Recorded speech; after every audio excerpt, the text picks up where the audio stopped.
Mga mag-aaral, maaari ba kayong magsitayo para sa ating panalangin? At ikaw, Sarah, ang manguna sa panalangin. Opo, ma'am! Sa ngalan ng Ama, sa Anak, at sa Espiritu Santo. Amen. Angel of God, my guardian dear, to whom last love commits me here. Ever this day, be at my side, to light and guard, to rule and guard. Amen. Sa ngalan ng Ama, sa Anak, at sa Espiritu Santo. Amen. Magandang araw, mga mag-aaral. Magandang araw din po, Binibini! Ako nga po pala si Binibining Maxima Sun at malugod ko kayong pinasasalamatan sa pagdalo sa ating klase ngayon. Maaari na kayong magsiupo. Salamat po, ma'am! Bago tayo magsimula, maaari bang ayusin ninyo ang inyong mga upuan at linisin ang paligid para sa mas magandang pag-aaral.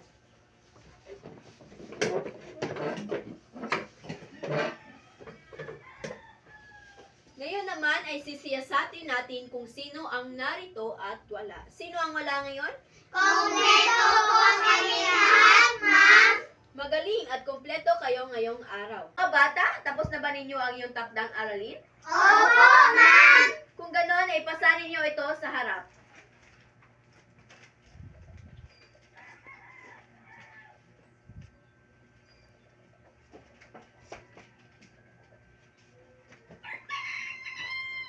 Mga bata, sino ang nakakaalala sa paksang ating huling tinalakay? Ikaw, Sarah? Ang ating pong paksang itinilakay ay recycling of waste materials. Magaling, Sarah. Ano naman ang iyong natutunan sa paksa? Ikaw, Raymore? Ang ating pong natutunan ay dapat ihiwalay natin ang mga basura sa tamang lalagyan. Magaling, Raymar. Bigyan natin sila Sarah at Raymark ng 3 bagsak. Ngayon naman, bago tayo magsimula sa ating aralin, mayroon akong inihandang pampasigla sa inyo. Angel at Hundos, maaari ba kayong pumunta sa harap? Mga bata, bibigyan ko sila Angel at Hundos ng pangungusap. At gagawa nila ito ng aksyon. At kayo naman, huhulaan nyo kung ano ang kanilang ginagawa. Naiintindihan ba? Opo, ma'am! Ikaw, Hundos, ang mauuna.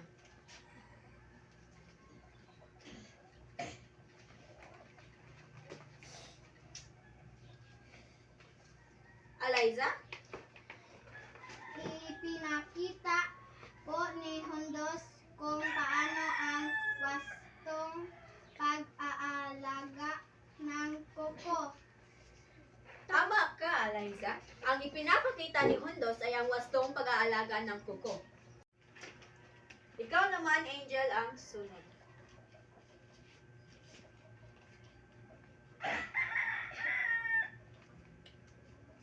Ikaw, Casey? Ipinapakita po ni Angel Binibini kung paano ang tamang pagsisipilyo ng ngipin. Magaling, Casey. Bigyan natin sila Eliza at Casey ng 5 bagsak. Angel at Hundos, maraming salamat. Maaari na kayong magsiupo. Ngayon mga bata, alam niyo ba kung ano ang ating paksa? Opo, Binibini. Kung ganun, ano ito, Marichel? Tungkol po sa wastong paglilinis sa sarili. Magaling, Marichel. Ang ating paksa ngayong araw ay tungkol sa wastong paraan ng pag-aayos at paglilinis sa sarili. Ito ay tutugon sa kahalagahan ng pag-aayos at paglilinis sa sarili. Caitlin, para sa iyo, bakit importante ang pag-aayos at paglilinis sa sarili? Para sa akin po, Binibini, ang pag-aayos at paglilinis ng ating katawan ay mahalaga dahil ito ay nagpapanatili ng ating kalusugan. Magandang itsura,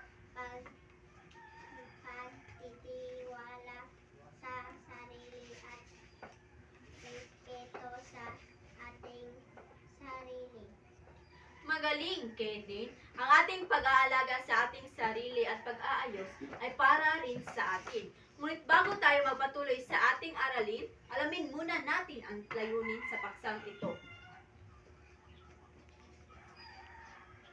Pagkatapos ng klase, kayong mga mag-aaral ay inaasahang una, matutukoy ang kahalagahan ng paglilinis sa katawan. Pangalawa, maipapakita ang pagmamahal sa sarili sa pamamagitan ng pag-ayos at paglilinis. At panghuli, maisasagawa ang wastong pag-aayos ng buhok, kuko at iba pang bahagi ng katawan. Paglilinis sa sarili. May kasabihan tayo na ang kalusugan ay kayamanan. Mapananatili nating malusog ang ating katawan kung tayo ay naliligo, nagsusuklay ng buhok, nagsisipilyo ng ngipin, at gagawin ang iba pang gawaing pangkalusugan pang-araw-araw. Ano, mga bata, ano ang inyong nakikita sa larawan? Ikaw, Angel? Naliligo ang lalaki. Tama ang iyong sinabi, Angel. Mga bata, kayo ba ay naliligo araw-araw? Opo, ma'am! Sigurado ba kayo? Opo, ma'am! Tama iyan, mga bata. Dapat ugaliing maligo araw-araw para panatili tayong malinis. Gumamit ng sabon sa buong katawan, gumamit ng shampoo na akma sa klase ng buhok mo. Bago matulog sa gabi, ugaliin ding maglinis ng katawan upang maging presko ang pakiramdam. Naiintindihan ba, mga bata? Opo, ma'am! Ngayon naman, ano ang iyong nakita sa larawan? Ikaw, Eliza? Nag-toothbrush po, ma'am. Tama ang iyong sinabi, Eliza. Kayo mga bata, nagsisipilyo ba kayo sa umaga, tanghali at gabi? Opo, ma'am! Sigurado? Opo, ma'am! Tama. Ang pagsisipilyo ng ngipin ay makatutulong ng malaki upang maiwasang masira o mabulok ang mga ito. Ang bulok ng ngipin ay nagiging sanhi ng mabahong amoy sa bibig. Gumamit ng toothpaste na may fluoride na angkop para sa mga bata. Upang maging malinis ang inyong ngipin, magsipilyo sa umaga, tanghali at gabi pagkatapos kumain. Ang dila at ngalangala ay dapat ding sipilyuhin. Naintindihan ba? Opo, ma'am! Ngayon naman, ano ang iyong nakikita na ginagawa ng lalaki? Ikaw, Casey? Nag-nail cutter po, ma'am. Tama ang iyong sinabi. Ang lalaki ay nagpapakita ng wastong pangangalaga ng kuko o nag-nail cutter. Mahalagang panatilihin malinis ang mga kuko sa paa at kamay. Iwasang isubo ang mga daliri sa bibig lalo na kung marumi ang mga kuko. Gupitin ang kuko ng paa at kamay isang beses sa loob ng isang linggo at gumamit ng nail cutter. Naintindihan ba ang aking sinabi, mga bata? Opo, ma'am! Ang wastong paraan ng pag-aayos at paglilinis sa sarili ay mahalaga sapagkat napapabuti nito ang ating kalusugan, pagtitiwala sa sarili at pagkakaroon ng positibong pagtingin sa buhay. Ito rin ay nagbibigay ng magandang inspirasyon sa ibang tao, nagpapalakas ng relasyon at nagpapabuti ng kabuhayan at kagalingan. Pagitan ng wastong pag-aayos at paglilinis sa ating sarili ay makakamit natin ang magandang buhay at kinabukasan. Sa iyo, Ashley, ano ang benepisyo ng pag-aayos at paglilinis sa sarili? Para po sa aking binibini ang benepisyo ng pag-aayos at paglilinis ng ating sarili at pinapanatili nito ang ating tiwala sa ating sarili at nagkakaroon tayo ng positibong pagtingin sa buhay. Magaling, Ashley. Paano ba nakaka-epekto ang kalinisan ng katawan sa pagtitiwala sa sarili, Marichel? Ang kalinisan po ay nakakaapekto sa pagtitiwala sa sarili sa pamagitan ng pagpataas ng pagmamahal sa sarili, pagpababa ng pag-alala, pagpapataas ng positibong pagtingin sa buhay at pagpabuti ng kalusugan, konsentrasyon at relasyon sa iba. Magaling, Marichel. Bigyan natin sila Ashley at Marichel ng 5 bagsak. Naintindihan ba ninyo, mga bata, kung gaano ka-importante ang wastong pag-aayos at paglilinis sa sarili? Opo, ma'am! Sigurado ba kayo? Opo, ma'am. Kung ganon, dahil tapos na natin ang diskusyon at dahil naiintindihan niyo ang diskusyon, magkakaroon tayo ng short story making contest at bibigyan ko kayo ng 5 minuto at pagkatapos ay ipapasa ninyo ito sa akin. Naintindihan ba? Opo, ma'am. Kung ganon, simulan niyo na ito.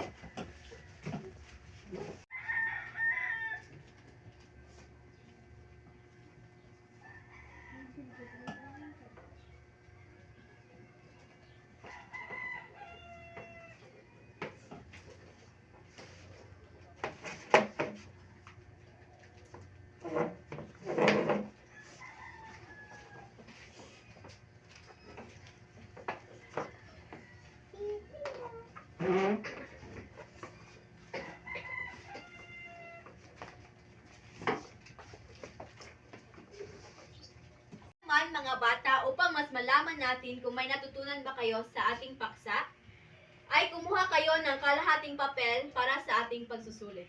Basahin mabuti ang minuto. Bibigyan ko lamang kayo ng 5 minuto. Maaari na kayong magsimula. Patakan. Patakan na yun.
Ngayon naman mga bata, para sa inyong takdang aralin, ay gumuhit kayo ng larawan na nagpapakita ng importansya ng pag-aayos at paglilinis sa sarili.